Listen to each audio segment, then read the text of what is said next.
Here is Greenock, the sixth largest borough in Scotland, with a population of nearly 80,000, and boasting an anchorage, one of the most beautiful in the world, wide enough and deep enough to shelter the entire home fleet.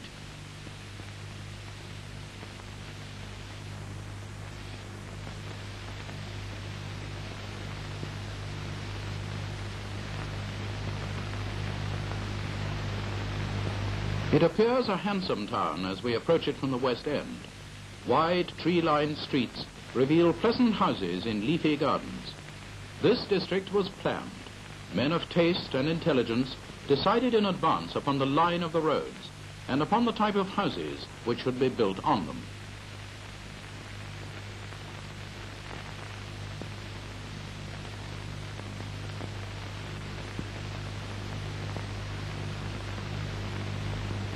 But let us move farther eastward. This district was not planned. Look at this muddle of dwelling houses, a factory chimney, shops, and a railway station.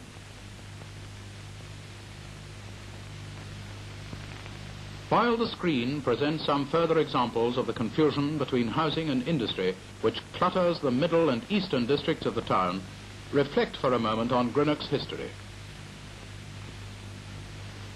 From a mere cluster of fishermen's huts at the end of the 16th century, it grew rapidly but spasmodically.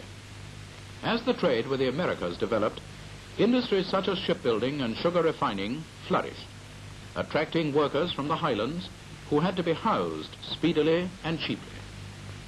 In the feverish booms that came and went, factories and houses were rushed up side by side in the unfortunate juxtaposition you see exemplified here.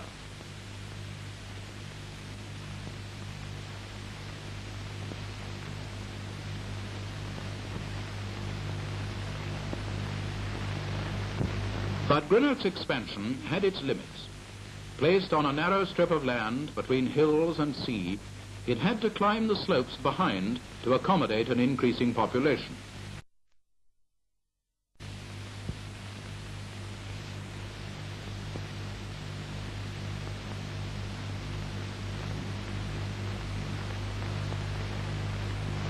Do you notice how awkwardly these houses are placed between the railway and the hill face?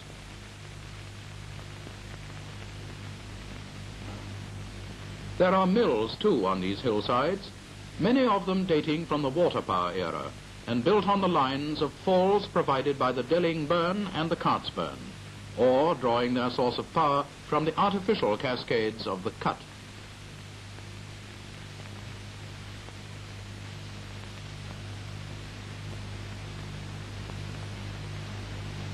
After water power came steam power, and indirectly consequent on the researches of James Watt came Bell's Comet, flying between Greenock and Glasgow, and the Britannia, the first steam-propelled Cunarder, which made Greenock its eastern terminus. With the revival in shipbuilding following the Napoleonic Wars, the shipyards expanded and new docks were constructed. The East India Harbour was completed in the year of Trafalgar.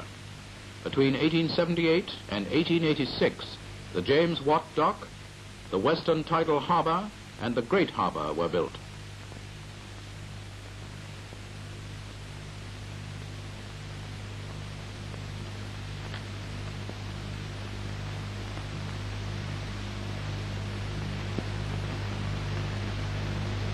Railways were laid to serve these docks and the shipyards beside them.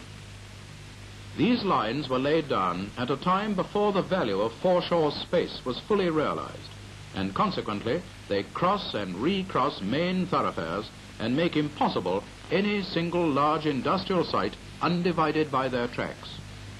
Where they cross main roads, they frequently cause extreme traffic congestion, when rail traffic coincides with peak periods on the roads.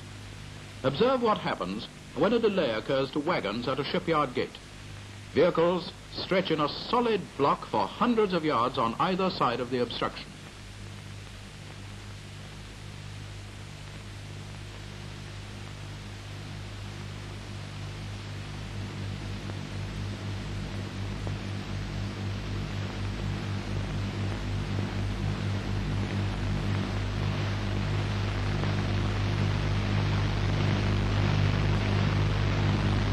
Between trade booms, however, came slumps, when factories fell derelict and shipyards stood idle.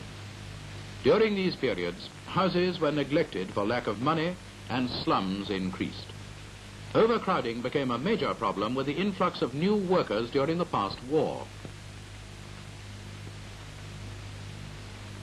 Finally came the Blitz of May 1941. Much valuable public property was demolished in the Central Station area, while the loss of many dwelling houses made the shortage of accommodation desperately acute.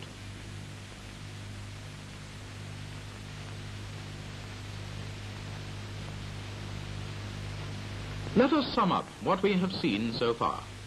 Here is a borough, fairly prosperous, with great potentialities in its deep water harbors and anchorage, with steady prospects in several industries, but congested, overcrowded, and considerably damaged by air attack. Your town council and officials, bearing all this in mind, approached Sir Frank Mears, who prepared a scheme for Greenock's future, utilizing her natural resources to the full and overcoming these problems of transport, housing, and industry.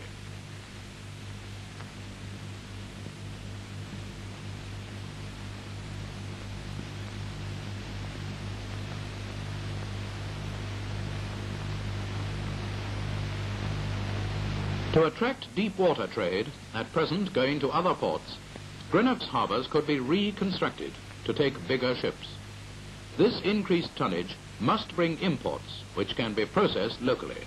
Ships cannot go away empty. They must return laden with locally produced goods.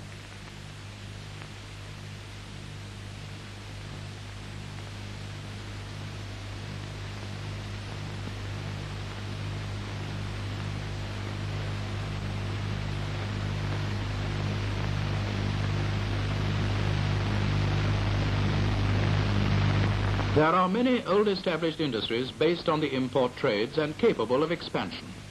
One of the oldest is sugar refining. Ships have been bringing raw sugar to Greenock from the West Indies for hundreds of years now,